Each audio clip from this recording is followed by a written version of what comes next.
Monsieur le Président du Conseil général et sénateur, Monsieur le député, j'en avais vu là tout à l'heure, je ne sais pas s'il est encore là, Messieurs les sénateurs, Mesdames les conseillères régionales, Monsieur le Président de la Chambre d'agriculture, Monsieur le préfet, Mesdames et Messieurs les maires et tous les élus, les représentants de la gendarmerie, des autorités civiles et militaires, les représentants des services de l'État et vous tous, chers concitoyennes, chers concitoyens, chers amis, bonjour. Je suis très heureuse d'être parmi vous pour cette grande fête qui est avant tout, à mes yeux en tout cas, la fête de l'agriculture, fête de renom international. L'agriculture est fondamentale puisqu'elle nous nourrit, ça a déjà été dit, mais je le répète quand même, il est bon de l'avoir toujours présent à l'esprit. Et du point de vue économique, c'est un secteur très important pour notre pays. Vous savez que l'agroalimentaire fait partie des tout premiers secteurs pour l'exportation. Ce secteur n'a quasiment pas souffert de la crise d'ailleurs, et c'est très important aussi ces exportations-là, compte tenu du déficit budgétaire de notre balance commerciale en plus. Bon, ici, je vais parler un petit peu de l'agriculture locale que je connais, malgré les petites colères fortement exprimées, je crois quand même que l'on peut dire que notre agriculture locale ne va pas trop mal, même plutôt bien. Mais j'en félicite en tout premier lieu les agriculteurs, d'ailleurs. Je pense tout spécialement au secteur des céréales et de la noix, qui est très importante sur cette circonscription. Cependant, notre élevage demeure fragile, et là, il y a vraiment du boulot à faire. Alors que les éleveurs travaillent énormément, qu'ils font un travail difficile, que l'élevage est indispensable pour l'alimentation, qu'il est très complémentaire des autres cultures. Et il y a de l'espoir puisque nous manquons aussi bien de produits laitiers, comme M. Darlé l'a dit, mais également de viande. Globalement, la France importe de la viande et il est prévu que dans les années à venir, on devra en importer encore plus. Donc, je soutiendrai autant que faire se peut le plan élevage qui va se mettre en place dans notre département. Et d'ailleurs, Monsieur le ministre Stéphane Le Foll est très conscient de ces enjeux qui portent au niveau européen. Je constate sur le terrain beaucoup de dynamisme des agriculteurs par leur présence sur les marchés, par la création de tous ces magasins de producteurs qui naissent grâce aux initiatives qu'ils prennent, au pouvoir public qui les aide aussi parfois. Ces magasins de producteurs sont reconnus dans la loi sur la consommation que nous avons votée à l'Assemblée nationale au début de l'été, qui est cette semaine même à l'étude au Sénat. Donc vous voyez, c'est pas encore tout à fait fini.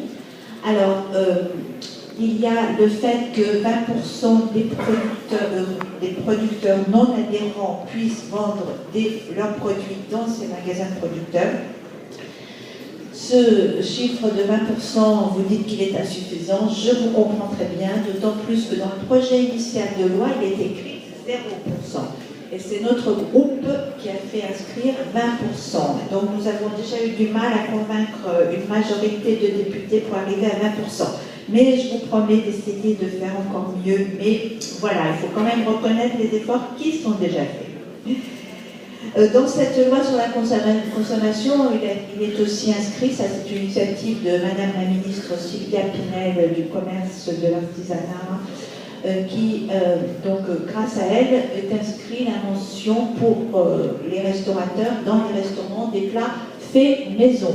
Ce qui va aussi dans le sens d'encourager l'agriculture locale, l'utilisation de produits frais.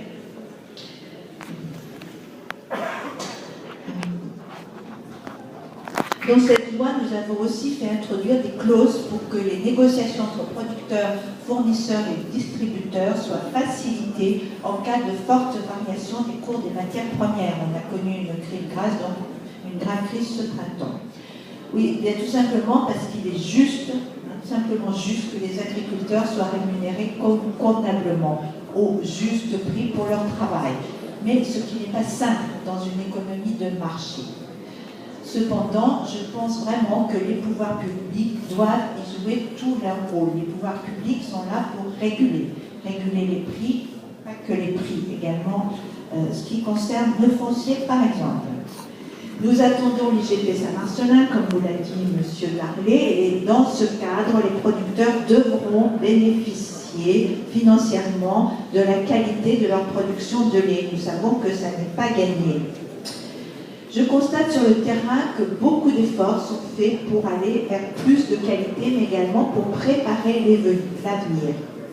Par exemple, dans le secteur de la noix, avec les professionnels et tous les partenaires, je me suis beaucoup impliquée auprès des ministères. On peut dire que nous avons en quelque sorte harcelé les ministères pour que se développe davantage la recherche, aussi bien variétale qu'agronomique, que sur les produits de traitement, et justement pour améliorer ces produits de traitement. Comme vous l'a dit M. Darlé, donc nous venons d'avoir connaissance d'un progrès important fait dans ce domaine. J'ai eu un courrier de M. le ministre en date du 11 septembre, vous voyez, c'est très récent, je vous le cite, à propos de la mouche du brou, donc concernant la noix, un parasite de la noix, qu'on appelle un organisme nuisible. Je cite, un arrêté est en cours de publication pour permettre de déclasser de l'annexe 1A à l'annexe 1B cet organisme nuisible. Il s'agit bien sûr d'un arrêté ministériel. Alors, pourquoi cela est important ?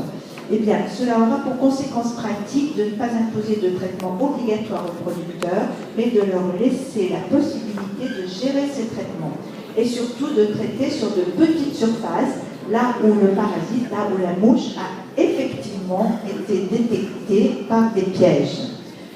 Donc ce changement sera bon pour la santé des agriculteurs, moins de traitements, avec d'autres produits aussi, pour leurs finances, mais également pour les abeilles, pour les relations avec les riverains et pour l'ensemble des habitants de notre territoire. Donc là, c'est une grande avancée que nous avons obtenue tous ensemble et sans se faire la guerre, comme je disais il y a tout à l'heure. Un petit mot sur les retraites, puisque nous allons examiner cette loi au mois d'octobre à l'Assemblée nationale.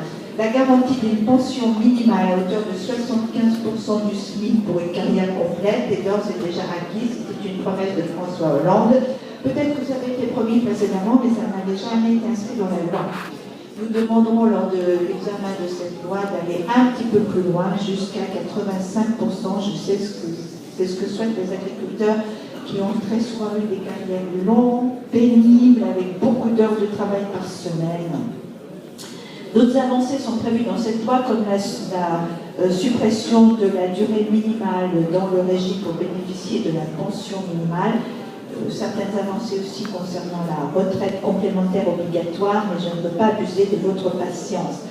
Je sais que de nombreux défis restent à relever, comme alléger les contraintes réglementaires qui pèsent sur les agriculteurs, par exemple, installer réellement des jeunes et développer l'emploi, aller toujours vers plus de qualité, aussi bien dans la production que dans la transformation, aller vers plus de traçabilité aussi, prendre en compte et favoriser la diversité de notre agriculture. Monsieur le ministre Stéphane Le Foll est très conscient de cet enjeu majeur. Et cela devrait être fait, en tout cas nous y veillerons, dans la future loi d'orientation d'avenir pour l'agriculture qui devrait voir le jour dans quelques temps, mais également dans la PAC 2014-2020. Je ne prendrai qu'un exemple, par exemple, vérifier dans quelles conditions sera bien inscrite la surprime aux 50 premiers hectares en favorisant tout spécialement l'emploi. N'oublions pas que cette mesure concernera plus de 80% de nos exploitations. C'est très très important. Je vous remercie pour votre attention.